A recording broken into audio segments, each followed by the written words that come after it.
शान्ताकारं भुजक्षयनं पद्मनाभं सुरेशं विश्वाधारं गगनसदृशं मेघवर्णशुभांगं लक्ष्मीकान्तं कमलनयनं योगिभिर्ध्यानगम्यं वंदे विष्णुं भवहरणं सर्वलोकैकनाथं। प्रिय मित्रों, कल हमने कार्तिक महात्म्य का 14वां अध्याय किया था, जिसमें जलंधर के द्वारा वीरभद्र का वध किया गया था। आज 15वां अध्याय प्रारंभ हो रहा है। इसमें भगवान शिव जी वीरभद्र के वध को सुनकर के जलंधर से युद्ध करने के लिए जाते हैं। नारद वाचो पतितं वीरभद्रं तो दृष्ट्वा रुद्रगणा भयात् अगमस्ते रणं हित्वा क्रोशमाना महेश्वरम् अथ कोलाहलं श्रुत्वा गणानां चंद्रशेखरः अभयाद् वृषभारूढ़ संग्रामं प्रहसन्निवौ।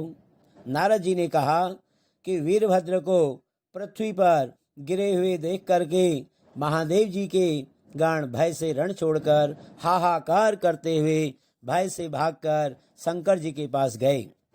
महादेव जी कोलाहल सुनकर अपने गणों को भागते हुए देखकर बैल पर चढ़कर हंसते हुए संग्राम के लिए आए।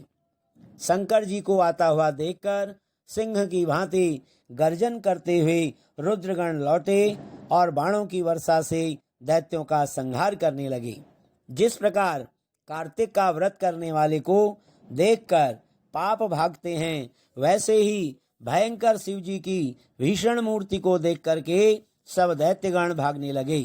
दैत्यों को युद्ध से भागता हुआ देखकर हजारों बाणों की वर्षा करता हुआ जलंधर महादेव जी पर टूट पड़ा।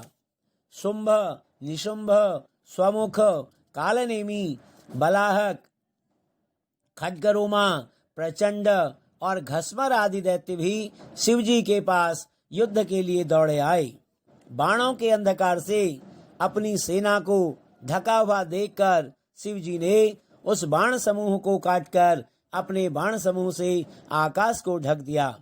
शिव जी ने दैत्यों को अपने बाण रूपी वायु से पीड़ित करते हुए प्रचंड बाणों से पृथ्वी में गिरा दिया। महादेव जी ने क्रोधित फरसे द्वारा खड्गरोमा का सिर काट दिया और खट्वांग से बलाहक के मस्तक के 2 टुकड़े कर दिए। घस्मर दैत्य को फांसी से बांधकर पृथ्वी पर पटक दिया। किसी दैत्य को बैल के सींगों से, किसी दैत्य का बाणों से संहार किया। शेष दैत्यगण सिंह से व्यथित हाथी के सदृश क्षण भर भी युद्ध क्षेत्र में ठहरने में असमर्थ रहे। तब अति क्रोधित होकर जलंधर युद्ध के लिए भगवान शंकर जी के समीप गया। वज्र के समान तीव्र गर्जना करता हुआ जलंधर महादेव जी को युद्ध के लिए ललकारने लगा। जलंधर ने कहा, हे जटाधर, आज मेरे साथ युद्ध करो। इन दुर्बलों को मारने से क्या लाभ है? जो कुछ भी तुम्हारे पास शक्ति हो उसे मेरे साथ युद्ध करके दिखाओ।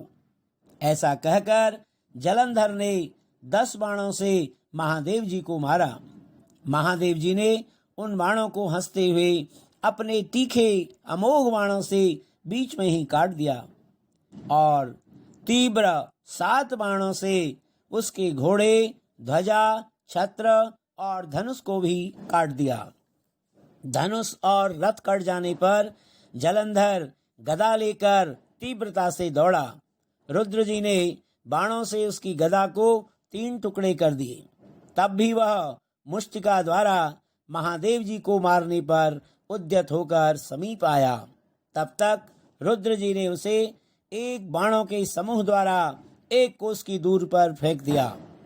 शंकर जी को अपने से अधिक बलशाली जानकर रुद्र को सम्मोहन करने के लिए उसने गंधर्वी माया रची। माया रचते ही वहां पर गंधर्व और अप्सरागण गाने बजाने और नाचने लगे। कुछ लोग ताल, बंसी, मृदंग आदि बजाने लगे। इस आश्चर्य को देख करके महादेव जी ताल स्वर के शब्द से मोहित हो गए और हाथों से शस्त्रों के गिरने का भी ज्ञान उन्हें नहीं हुआ। महादेव जी को एकाग्र चित्त देखकर जलंधर काम पीड़ित होकर के शीघ्र ही पार्वती के निकट आया। युद्ध भूमि की रक्षा के लिए पराक्रमी शुंभ तथा निशुंभ को नियुक्त किया। 10 भुजा, 5 मुख, 3 नेत्र और जटा को धारण कर महाबैल पर सवार होकर जलंधर पार्वती जी के समीप गया।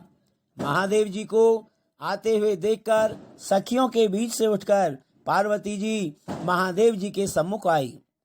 पार्वती के सौंदर्य को देखते ही वह स्खलित हो गया और उस दैत्य के सभी अंग नष्ट हो गए। उसको जलंधर समझकर भय से विह्वल जगत माता पार्वती वहीं शीघ्रता पूर्वक अंतर्धान होकर उत्तर मानसरोवर चली गईं। पार्वती को वहां से बिजली के समान अंतर्ध्यान हुई देख करके देह पूर्वक वह दैत्यराज महादेव जी के सामने युद्ध भूमि में आया।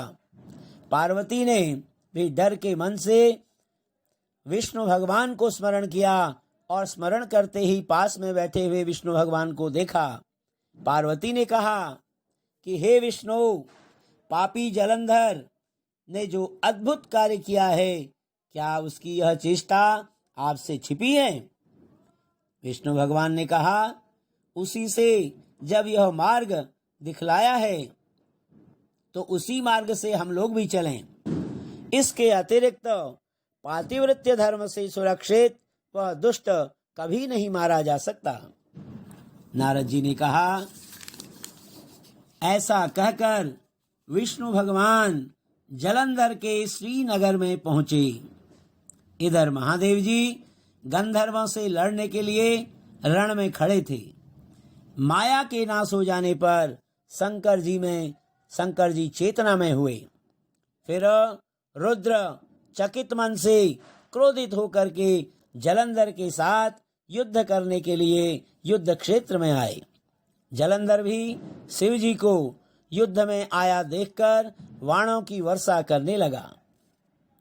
इति श्री पद्म पुराणे श्री कृष्ण सत्या संवादे कार्तिक महात्म्ये जलंधरोपाख्याने नाम 15ोऽध्यायः।